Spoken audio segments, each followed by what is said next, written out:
My name is Don Frazier. I am the Senior VP for Design and Innovation at Education Design Lab. Just briefly about the lab, we are a national nonprofit that uses human-centered design to design and even co-design with our partners programs, processes, and systems to help new majority learners advance economically in today's economy, in today's global economy. I am so thrilled to host this today with my friend, Dr. Paul LeBlanc. We go back, Paul, I think it's closing in on 20 years now. And, we've had conversations over those years just talking about the state of higher education. And when I heard that you were making this change, right, you're gonna forgive me. You're gonna have to allow me to read a little bit of your bio. I know you don't. I won't do the whole thing, but I'm gonna cherry pick some things out of there. But you have always been somebody I've enjoyed just talking with because of your innovative thinking around where we should be going, what we should be thinking about, and you have shown us the way in so many different ways. So when we started to think about this idea of artificial intelligence, and I heard about what you were trying to do, I said, I need to bring Paul to the table. Paul agreed to do this today, and I'm very excited to have you with us, Paul. Now let me read something about you. So if by some chance a viewer doesn't know who you are, they will know a little bit more of who you are. So Paul, Dr. LeBlanc is currently the board chair for Matter and Space, a new AI and education company he co-founded with noted researcher George Siemens. And until June 2024, he served as the president of Southern New Hampshire University, SNU. He remains at SNU as a researcher, writer, and advisor. And under the 20 years of Paul's direction, SNU grew from 2,800 students to over 250,000 and is the largest nonprofit provider of online higher education in the country and the first to have a full competency-based degree program untethered to the credit hour or classes approved by a regional accreditor and the U.S. Department of Education. A couple of things I'm going to, again, cherry pick here, Paul, for you, so bear with me. Paul is considered one of America's most innovative educators. In 2012, the university was number 12 on Fast Company magazine's World's 50 Most Innovative Companies list, and that was the only university included. Forbes has listed him as one of its 15, quote, classroom revolutionaries, and Washington Monthly named him one of America's 10 most innovative university presidents. He was named 2022 Citizen of the Year in his home city of Manchester, New Hampshire. You are also, according to your LinkedIn profile, chief bottle washer. And I know that you are also a first-time grandfather. So, Paul, welcome today. Thank you for joining us. Oh, you're on mute, Paul. That's so 2020. Thank you so much for having me, Don. As you said, we've been friends for a long time, so any opportunity to be in conversation with you and your colleagues is just a delight for me. And yes, chief bottle washer, because on July 1st, our universe was completely altered when our first grandchild was born, and we are now afforded the special madness that is grandparenthood. And yeah, he's a good reminder though. Makes you when you hold your grandchild, you think a lot about what the world needs to look like and the ways it may be not there yet. And lots of ways it's not there yet. So Yeah. we have a lot of work to do. Well, again, thank you, Paul. I'm excited for this next 40 or so minutes. The format today, we're just gonna talk. But we are also allowing our audience who's joined us, and we've got a great audience today, smattering of folks from across the work and learn spectrum to ask questions, and we're gonna leave some time to get to those questions. But before we dive into the meaty questions of the subject today, Paul, I always, when I talk to my smarty pants friends, I like to ask them this question: what are you reading today? What's on your list? Yeah, so the writers that I am just over the top excited about include Percival Everett. If you've read James, which is a hot novel these days, he's been around forever. He's written 30 books, but he's really kind of exploded in these last couple of years. But James, which is the story of Huckleberry Finn told from the story of Jim, is amazing. And that led me to his book, The Trees, which I think is even more amazing. So a fabulous writer. Paul Beatty, been around for a bit, but I think the Sellout, if you haven't read Paul Beatty, is extraordinary, as is Slumberland. And you will stop in your tracks at some of his sentences. And I then had to look him up and I realized, oh, he's a poet first, which explains his Mhm. language. And then Miriam Tays, her name is Tays. It's spelled Teows. But Friday Night, Fight Night, excuse me, her novel Fight Night, maybe the most original young girl's voice I've seen in literature. And Interesting. you'll laugh aloud, funny. But the book that highly recommend that may be more germane to our topic is by Carlota Perez, and it's called Technological Revolutions in Financial Capital. So, Technological Revolutions in Financial Capital, Carlota Perez, a Venezuelan British economist. And the first third of this book, which talks about what happens to societies when big paradigm shifting technologies happen. Mm. And there have been a number of these in the past. So think about steam and industrialization at the same time, right? And electricity comes in on the heels of that. She writes about that and how the world is completely reconstructed. And I think we're at one of those moments. Mm. And my doctoral research way back when at the University of Mass asked this question. And in that case, it was about digital technology back in the 90s. I think this is much bigger. Yeah, yeah. Well, that does sound like one we should all be reading if this is something, this area around AI and what's happening in our daily lives, in our professional lives. If we're looking at those things, we're analyzing, and we're trying to understand where it's headed. This sounds like it's going to tee us up nicely for it. So I think Yep. hopefully we could share that one with our audience. Put it in the chat. Fabulous. Okay, so we're going to dive in, Paul, and the first question is fairly high level, right? So I'm going to ask you to give us really your 40,000 foot take on AI, what it means for higher education, the big picture. So I will disclose, it will become apparent without disclosure that I am in the camp that thinks the whole universe changes now. I think this is the biggest thing perhaps that has happened to the species. So that's a big statement. And I think it's going to have enormous impact on our workforce. Like, what is the work that humans do in the world? And what will our algorithmic coworkers, assistants, whatever you want to call them, what will AI do? And what is left for us to do? Hmm. And as I mentioned in Carlotta Perez, she talks about, like, if you think about industrialization and steam, the world got upended. So now all of a sudden we reinvent manufacturing, which means we see the invention of capitalism, which means we see the explosion of cities because capital and production gets concentrated, and now you need lots of people. With that, you have all kinds of modern sorts of things that get invented, including sort of modern sanitation and medicine sort of emerges out of that as well. You have all of the attendant technologies that have to fuel that. So now you get breakthroughs in communication and transportation and supply chain. You got a lot of bad things like colonization, right? We gotta secure the sources of raw material. You get the explosion of the middle class and the old landed aristocracy. They still have a lot of land, but they're kind of sidelined. They are not the Hmm. center of power anymore. The railroad magnates and the bankers, these are the centers of power. That the world was redefined, and you had this huge lifting of people out of poverty, and the world looks very different. Um, she would also say that those are rough and tumble times. Those transitions are hard because the old winners become losers and losers become winners, and ways of Sure. thinking about the world and the way the world works get upended. And I think we're at just the very beginning of that kind of transition period. So buckle up. We have a right. And I think going back to your question about the university, if the world of work is going to change dramatically, World Economic Forum says 80 million jobs will be displaced in 2025 because of AI.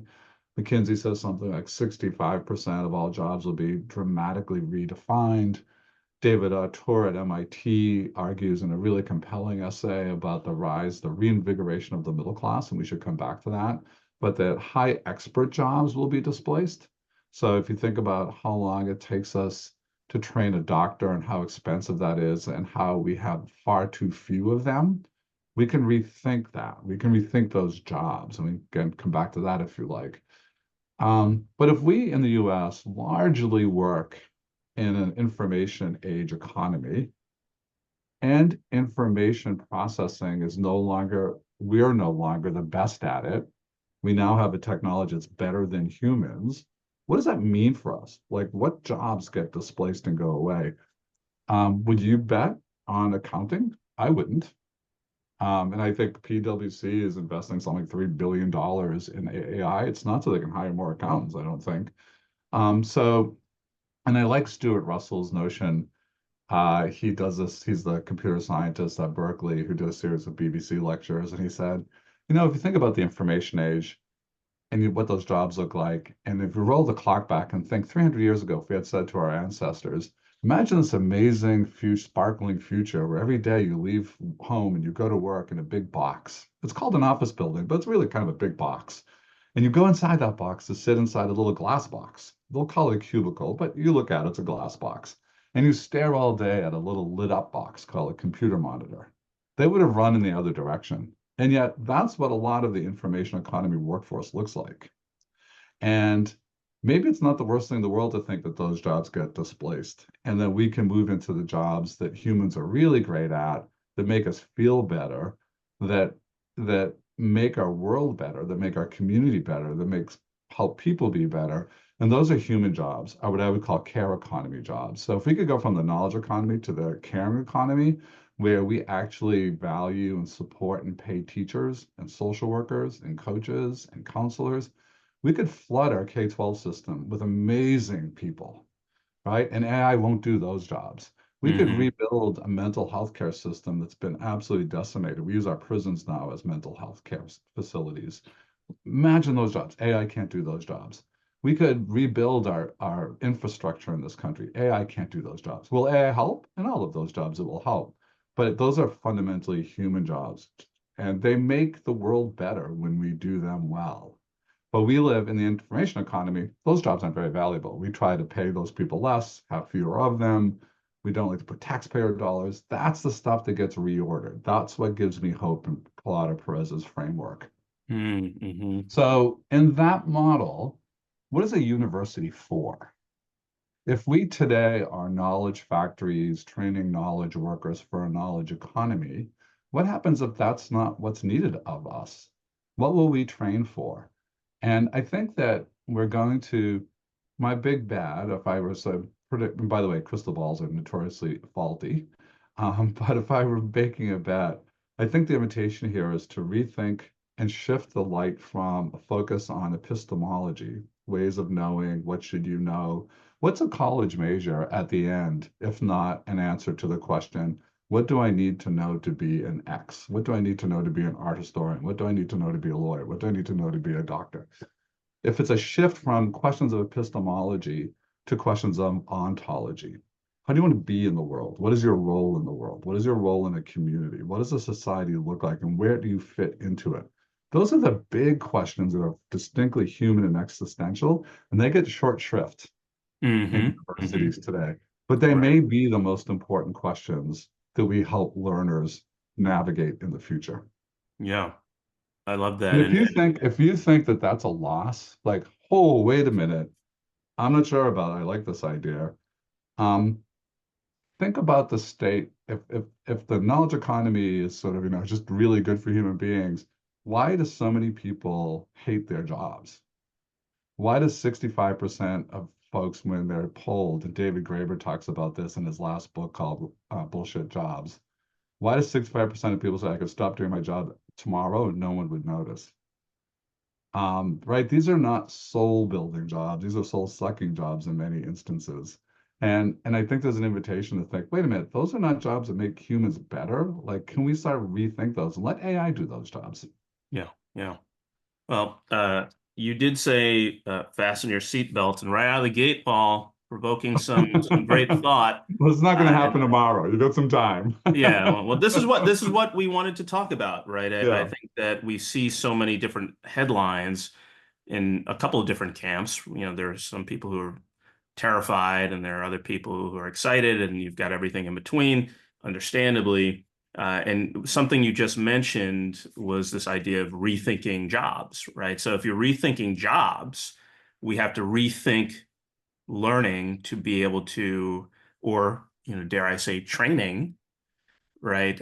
To be able to help people do the types of care economy jobs that you're talking about, right? So there seems to be an effect here where it's saying like, what does that mean for not just, I hear you talking a little bit about higher education, right? There are institutions and probably departments within institutions that have a head start on that, because that's a lot of what they talk about right now, right? Yep. That's central to their discipline.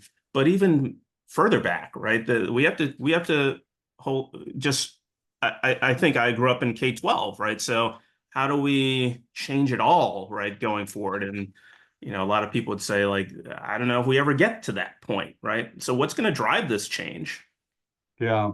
So it's interesting because I do think we're going to see enormous resistance and backlash in this next stretch of time. I think you already see some of that today because people are rightly afraid about the future of their work and all the things that could go bad with AI, by the way. Like, let's not just be technophiles in this, and we can come back to that if you like.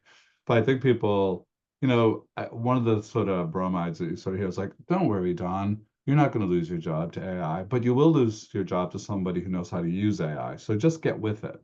I actually think, no, Don, you might lose your job to AI. Like, I think it's silly to sort of just pretend that this isn't going to happen. I think Hmm. there will be, Hmm. I think we'll see this in call center jobs, basically information age jobs where processing can happen much better with an algorithm or with an LLM. And they are getting better and better and better. And we can talk about there's a whole bunch of interesting psychological dynamics that are happening as you watch people engage with AI. Some of it kind of creepy, actually. But I do think that when we think about how do we start to rethink learning, a lot of education today has to do with product.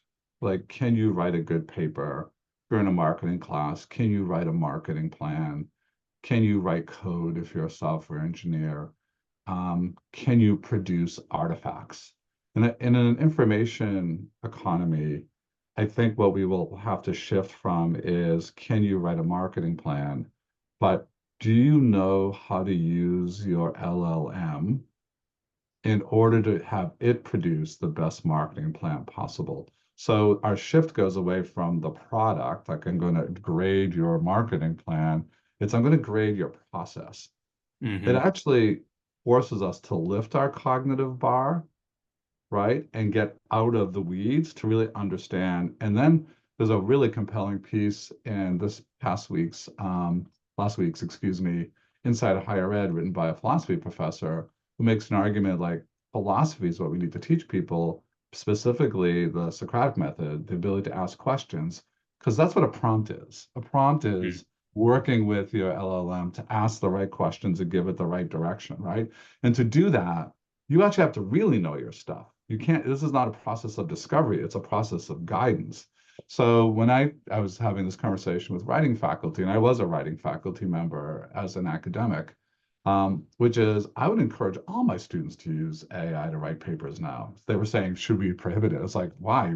We're going to prohibit them from using the very tools that will help them get a job? That makes no sense to me. But what I would say to them is when you finish your paper and hand it in, I want to see Appendix A, the prompts you wrote to generate that paper. And then in Appendix B, I want to see what you did to improve it, what you didn't like and what you did to improve it. And that can be more prompts, or it could be you took it over and you took over the writing, whatever. And the last thing I want to see in Appendix C is wherever there was statement of facts, how did you establish veracity? Like, how do you know that that's accurate and it wasn't a hallucination, even though that's going to go away eventually for the most part. And now all of a sudden, if I'm doing that as a writer, I have to actually have there's a higher cognitive bar for me, but I might not be doing a lot of actual writing anymore. Now, if you want to say, look at writing as a very powerful tool of thinking, completely get that. But the cognitive process I'm talking about gets you the very same thing.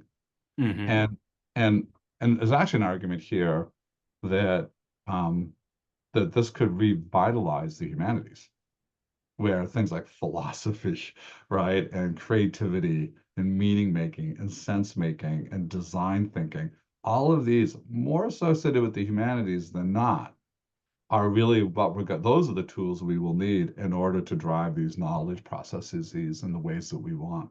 Mm-hmm. Mm-hmm. Let me give you one quick example if I want to make this concrete. I was Sure. talking to the head of a cybersecurity team for a big global networking company. You'd all recognize the name. And he said that their software engineers now never write code and they don't hire coders any longer, programmers. I said, no, we just use ChatGPT actually, and Claude. Claude's actually better at code, as it turns out. And I said, what's the quality of the code? He goes, really, 90%, pretty good. And I said, what about the 10%? He goes, well, we're finding out that we're getting better and better. It used to be 80% good, then 85% good, but we're really learning how to use the system to get what we need. And he said, when the first times these were happening, we'd go back in and start writing code to fix it. Like, why are we doing this? Like, let's just tell the LM to go in and fix it. Right. So the things he would say about it is like, we're not hiring any contract programmers anymore. So displacement in the workforce, hundreds of programs. He said this is stuff that would have taken dozens of programmers weeks. They were now doing it in a day. So they're not hiring those guys anymore. And software engineers don't write code. Like there's no Mm-hmm. need to teach anyone to write code. But he said the bar is higher because you have to be able to direct and know what good code looks like. You have to Sure. be very, very clear about what you want that code to do. So you have to understand code. On the back end, you have to have the skills to evaluate what it produced and how to fix that. And that's higher. And what he said really is in some ways now, software engineering is curation. It's the Mm-hmm. curation of code. And and he said, honestly, this has been happening even before AI through GitHub, where programmers would pull, you know how GitHub, right? So community shared, they'd pull down code, and you might write some to link and integrate, but already, and now, of course, what was the latest number? I saw 70% of all new code on GitHub is AI produced. Yeah. Right. So Fascinating. there's a good example of a change in the workforce, a change in the profession. And if you're a university computer science department that teaches software engineering, you better be rethinking how you train your students for the world Mm-hmm. outside. I'm sure they Right. are. Yeah, yeah. Well, this makes me think about it. It's something we talk about often here at the lab is the change then to what an entry level job looks like, right? Because you're talking about higher order skills perhaps are needed.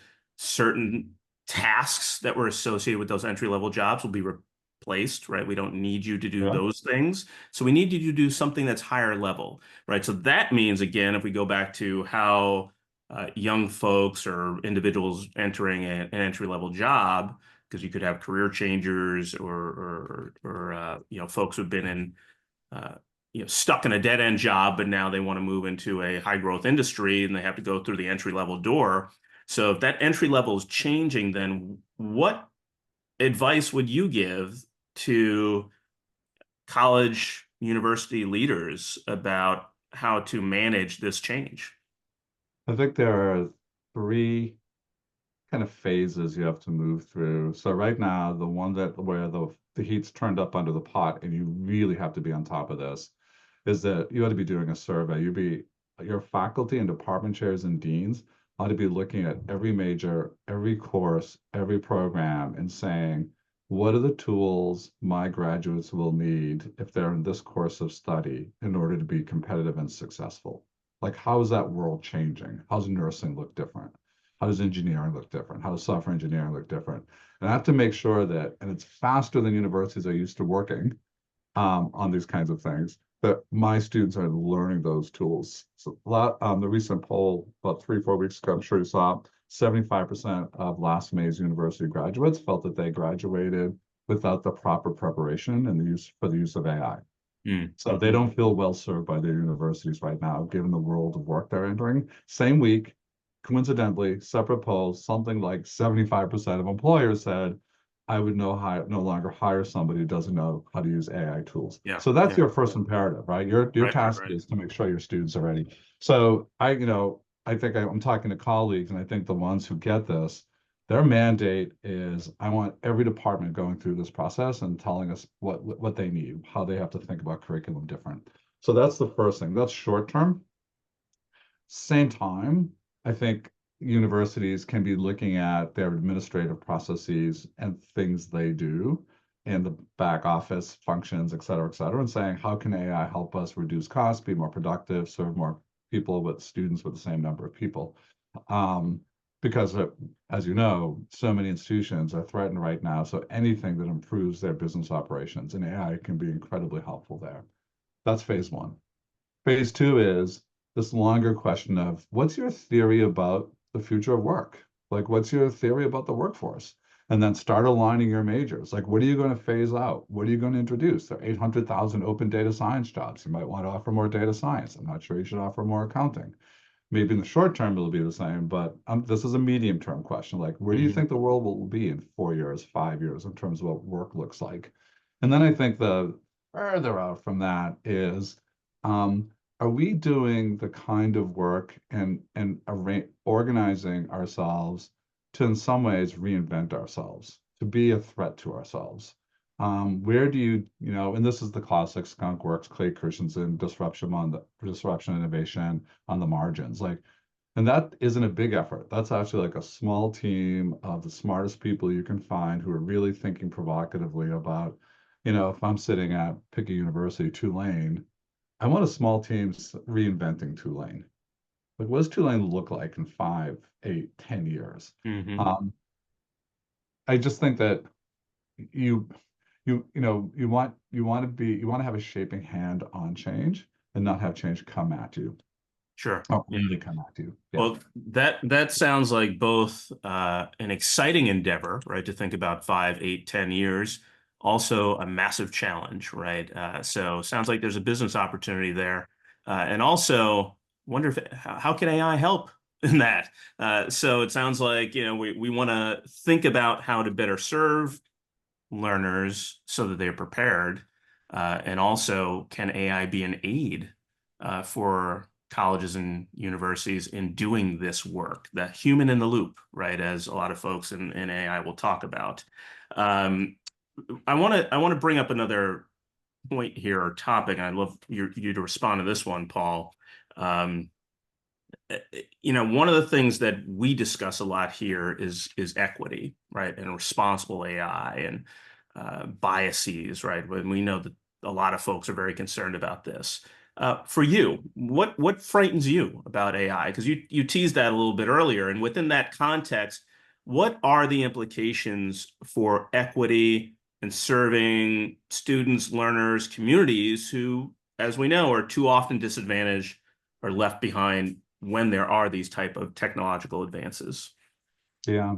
So it's on a number of fronts. So one is there's a lot of concern around algorithmic bias, hegemonic bias, et cetera, the models upon which LLMs are trained. I think we see a lot of attention to that right now, and some progress in this. So that's one. And look at there isn't an educator on a campus that doesn't have biases.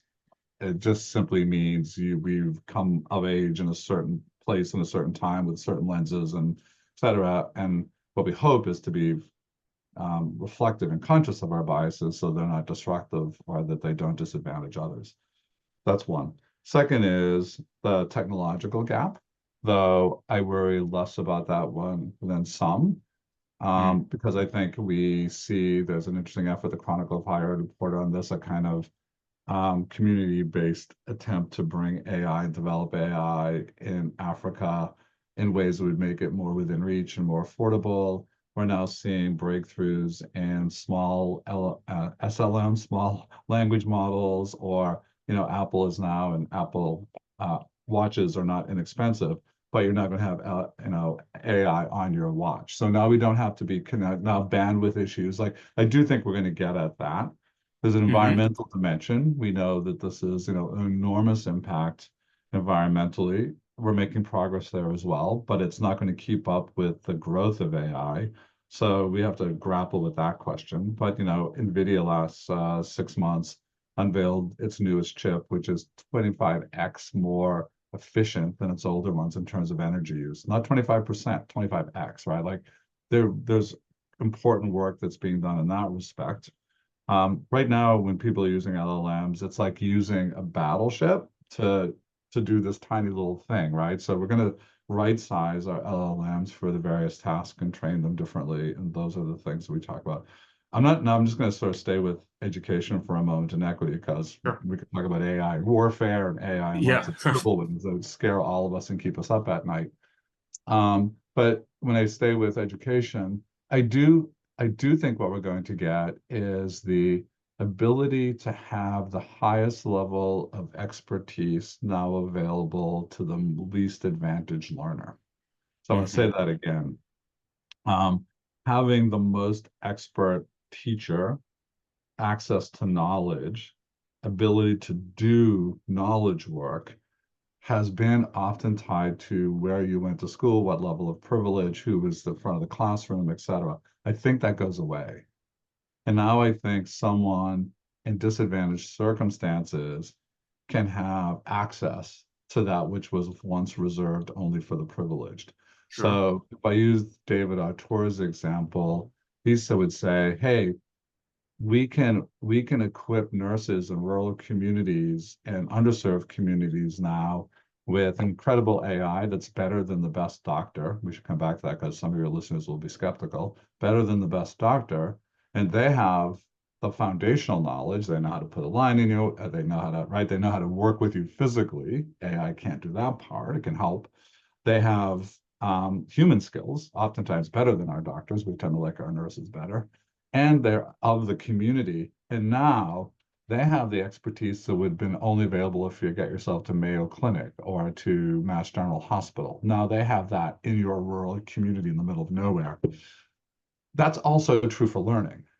And there's a nice example, I think, analogy of this. Much discussed, Ethan Mollick, who lots of people read, talks about this. They did a study at BCG where they trained the highest performing consultants, the middle level consultants, and the lowest level consultants in the use of AI tools. The middle and lower level performed as well now as the highest level consultants. It equalized, it gave them Mhm. power and tools and ability. And the highest performers didn't actually change very much because they're already high performers. Right. But everyone else caught up. And I like this idea of everyone else catches up.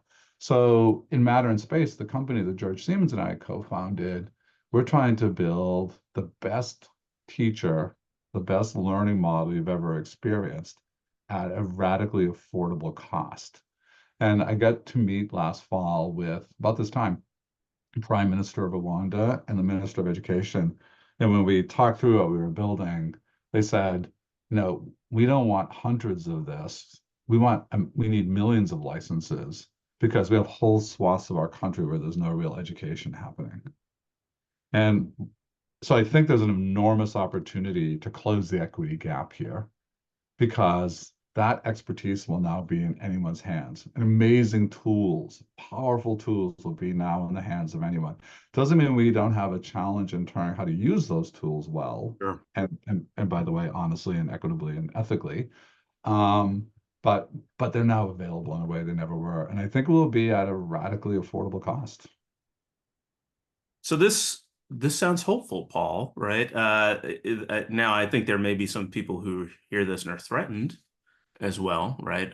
Folks again who you're born into a particular neighborhood, socioeconomic level, you're used to these advantages, and you have made a living off of being advantaged in a lot of ways, right? So there's a bit of Mhm. a threat perhaps to a small portion. And by the way, we might be talking about the 1%, right? In this way.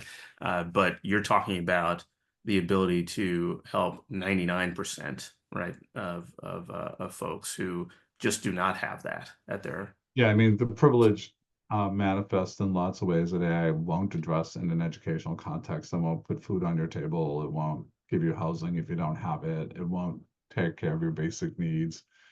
Right? It's like I don't want to pretend it's a panacea for everything, but I think in terms of the ability to give people incredibly powerful educational experiences that are deeply personalized to who they are, that understands their context, that adjusts to them. So it's not simply like, oh, so I get like better content. It's like, no, no, no, no. You get Don Fraser content.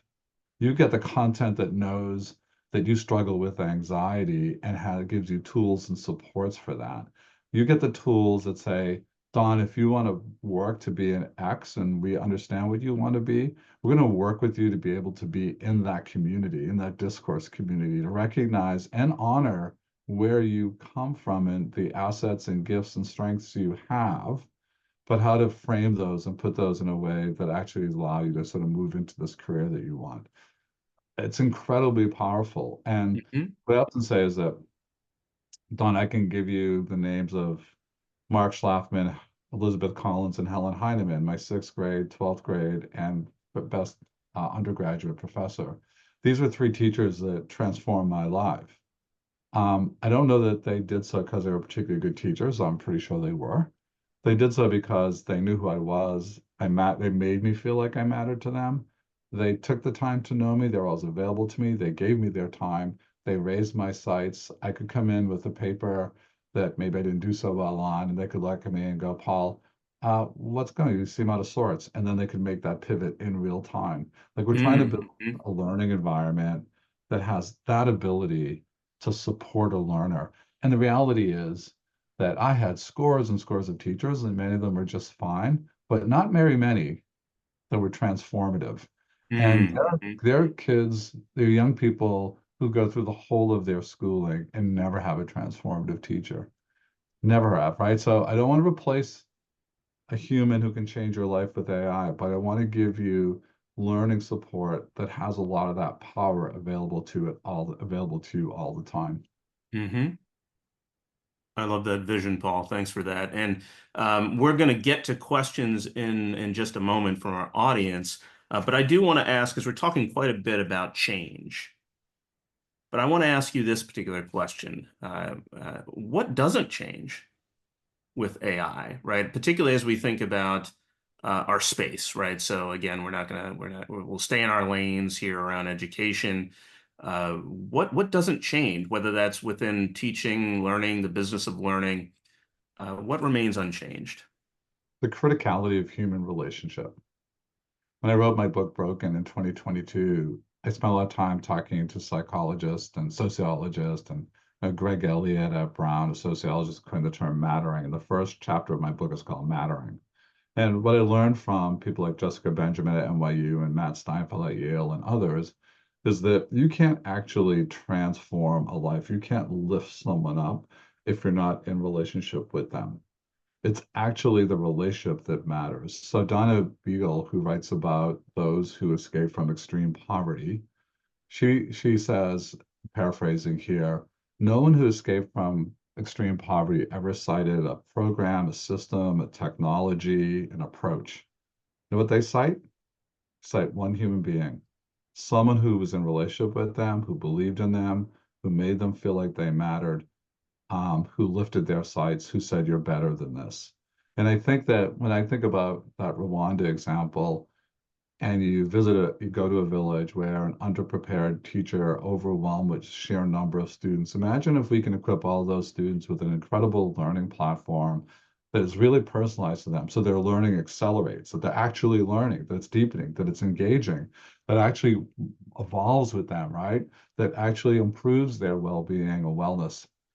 And now that teacher can actually be left to the human stuff. That teacher who's embedded in that culture and knows these kids can say, I happen to know that Don didn't eat this morning. I gotta talk to somebody about that. I can see that so and so feels really shut down. I need to go talk to them. That teacher can focus on the human. And when we think about this in a higher ed context, our teachers, our faculty quite often, and there are many wonderful faculty. I had some of these, right, that I remember, but most students don't report that kind of relationship with their faculty. The reality is that students struggle. When I ask that question, when I say, there are my three, how many do you have to audiences? You know, it's hold your hands up, put it on your fingers. It's the rare person who uses two hands, and the average is three. And sometimes it's zero.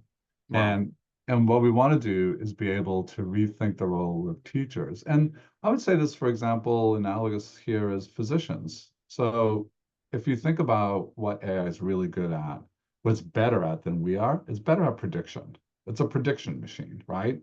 And it does so with enormous amounts of data. So if you think about what a physician does today, because you come in, you present symptoms, and that physician is making a prediction. That's what a diagnosis is. It's a prediction. And then they order all of the appropriate tests to confirm it. And when it's confirmed, they give you a prognosis. And that's a prediction as well. This is how this will likely play out based on my experience, or the ways it could play out. And then they give you treatment options. Those are also predictions based on who you are and the nature of the prognosis and how advanced things are, et cetera. AI will be better than doctors at all of that. And yet we spend years and years and tons of money training doctors. Here's what AI won't be very good at. At the end of that conversation, is say, Don, this is a pretty devastating diagnosis. We've been through everything. The system has produced, we understand how this could play out. Tell me about the conversation you're going to have tonight when you go home to your family. Tell me about your support system. Tell me about your faith system. Are you part of a faith system? Tell me about how you think around things like quality of life.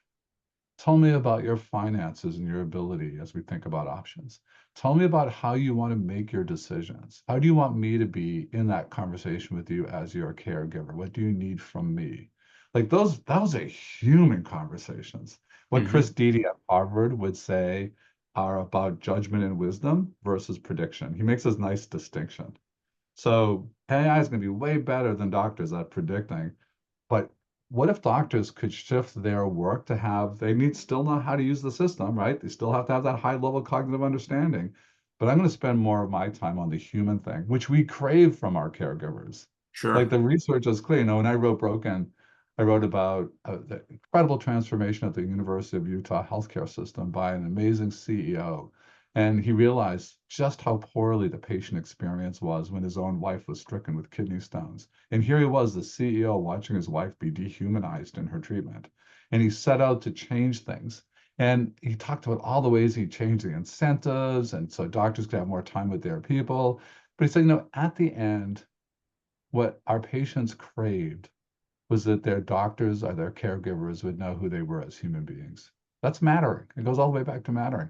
So my hope is that when we think about the future of our jobs and our work and our expertise and what the role of a faculty member is, we still need researchers. Higher ed plays an important research role. And now AI is going to give researchers unimaginable tools. Like, wow, right? If you read the Science magazine article on protein folding, you realize like in one day, they were doing things that teams had taken 10 years to do. People were like, I'd never seen this before, right? We didn't think in our lifetime we'd be able to do this. And they think it's going to create amazing breakthroughs in medical science. So we still need that part. But when we talk about teaching and learning and serving people who haven't been served well, we're not going to be able to really allow people to focus on the human and the communal and the connectedness and the stuff that actually we know is the key difference, and worry less about curriculum and content and how it gets delivered, because that's going to be done really, really well by the systems we build. Mm-hmm.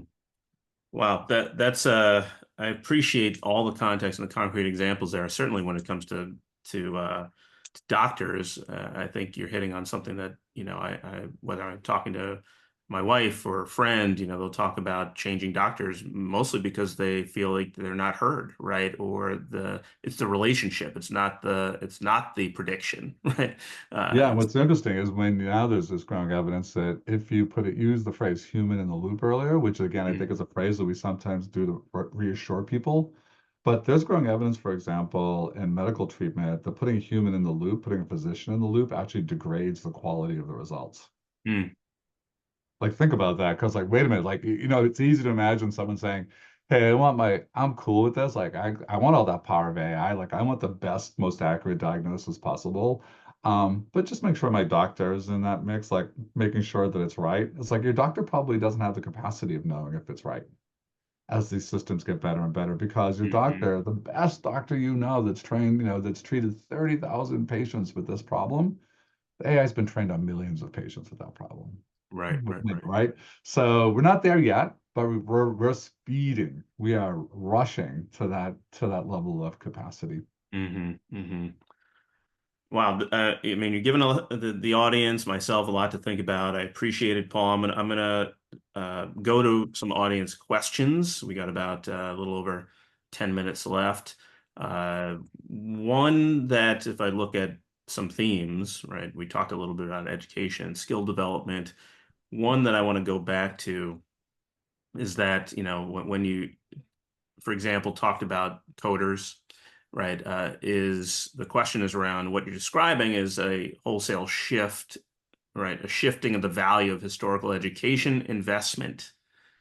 So the viewer asked, how would you guide a learner, an employer, or an educator to successfully navigate that shift, right? So it sounds like, again, this investment in education, right, around the shift in skills. And then what might you say to, let's start with a learner and see where we are on that front. Yeah. So I think for any learner who's like in the system today, I would demand, I would seek out, I would on my own really go as far as I could on getting conversant, proficient in the use of AI tools that I will be expected or need to use in my job or my sought after career. If I were someone not quite in the system today, so think a high school student now who's thinking about what do I want to be, they've got a harder task because that what I want to be is going to be subject to all kinds of change and buffeting as the workforce changes. Um, so so I tend to want to move people towards disciplines that help you to think at a higher level. I know Hmm. that sounds pretty amorphous, but this is my point about the humanities. Like, I'd have everyone be a philosophy major. I always thought philosophy was the best intellectual training we could have. But you really want to start thinking about what are your analytical and problem solving skills? I would want to be thinking about creativity, design thinking.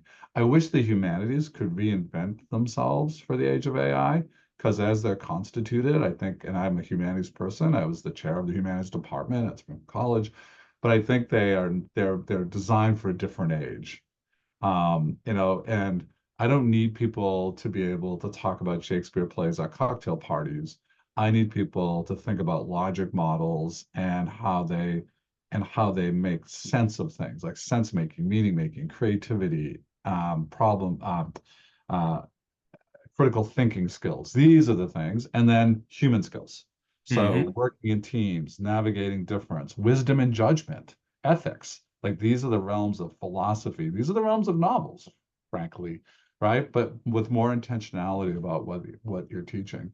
Um, in some ways, I hope the idea of the major goes away because in some ways the major ought to be in thinking. And in some ways, that's an argument for traditional liberal arts education, which, if Sure, you go sure. back far enough, was really about how do we make you a better thinker?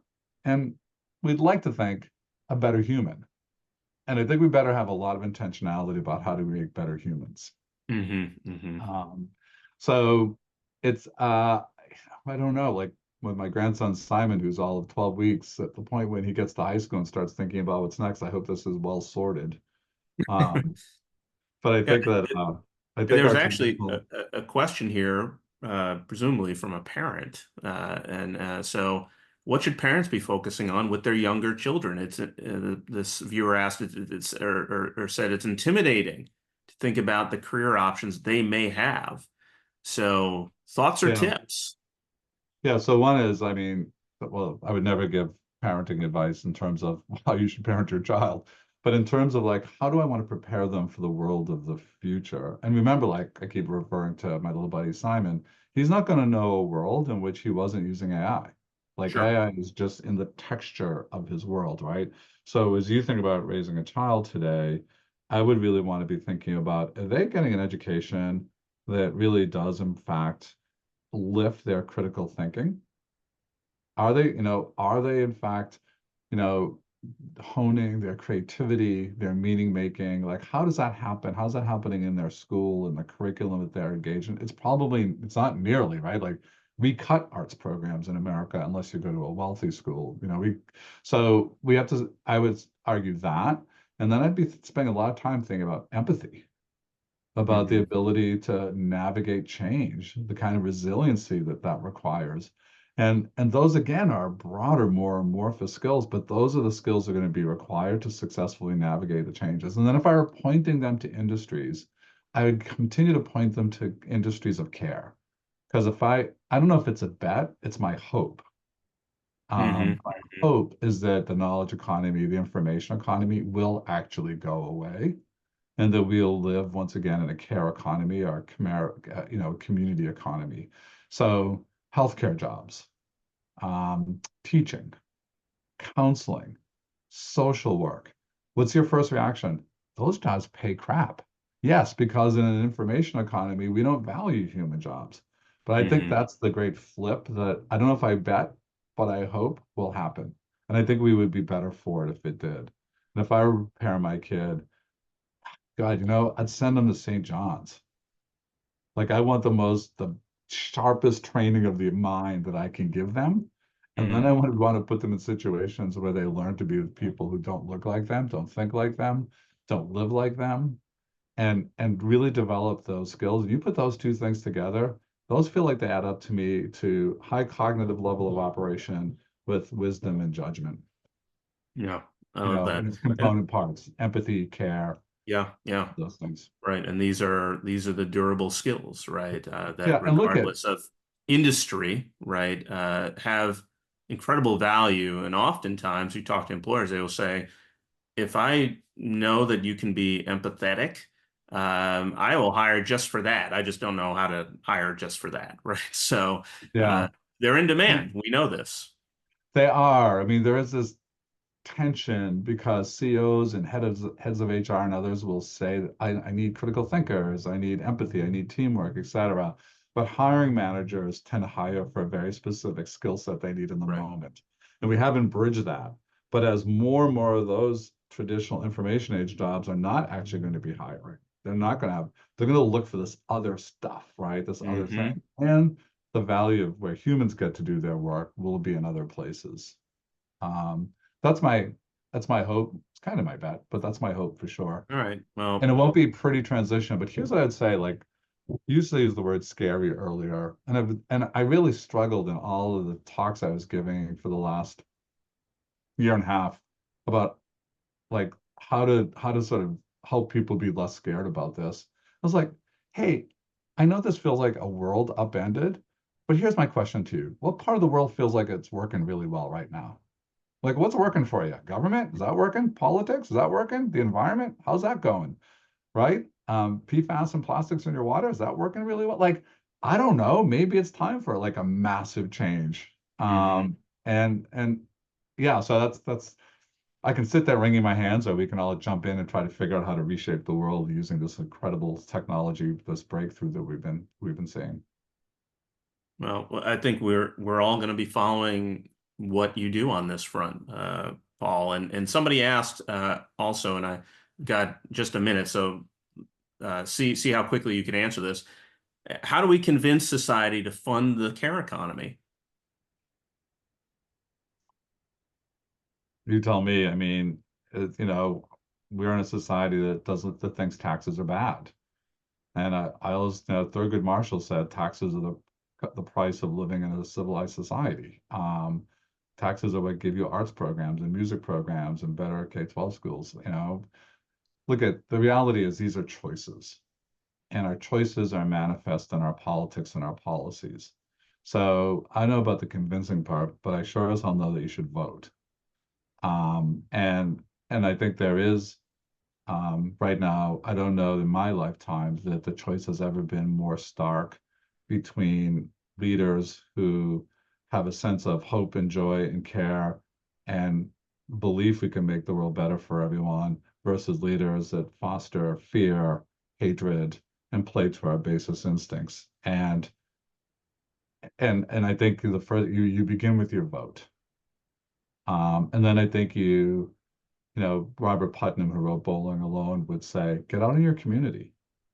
like what I said to our team is that if we build this platform with AI in the way we talk about, and everyone sits in a darkened bedroom thinking they're having a human-like experience, we should pull the plug on the project. So the one thing we didn't get a chance to talk about is if all of this learning that we're building in matter and space is supported by AI, what we want to do is sort of take then and move the learning experience to be out into your community, connecting with others, building things that make the world a better place. Like that, we really, I know we're out of time, but it's the connectedness and the well-being and the wellness and the human skills that are really the important part here. But content, the traditional knowledge stuff, way less important than it used to be. Yeah. Well, there's always a chance to regroup, do this all over again, Paul, once matter and space starts to really gain some traction and start to do some work out in the field. Again, I really want to thank you. It's always great to speak with you. I hope our audience was moved today. This was a fabulous conversation. Short period of time, we covered a lot of ground. Please, for our audience, there's a survey. Please give us your feedback there. You see different ways you can follow Paul.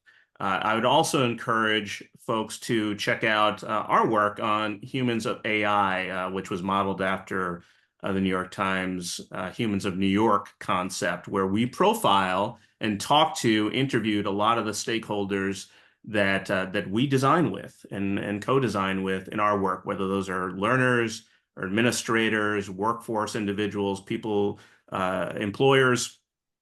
Nobody's talking and listening and asking those folks, right? Like, what do you think? What do you need? What do you care about? So we're using our learner engagement framework, which focuses on growth, agency, and belonging. And we're asking people these critical questions. So you could find our profiles on the web. You can follow us on LinkedIn, and you can. There's a couple more coming for us. So again, Paul, pleasure as always. Thank you so much, and thank you to our audience for joining us today.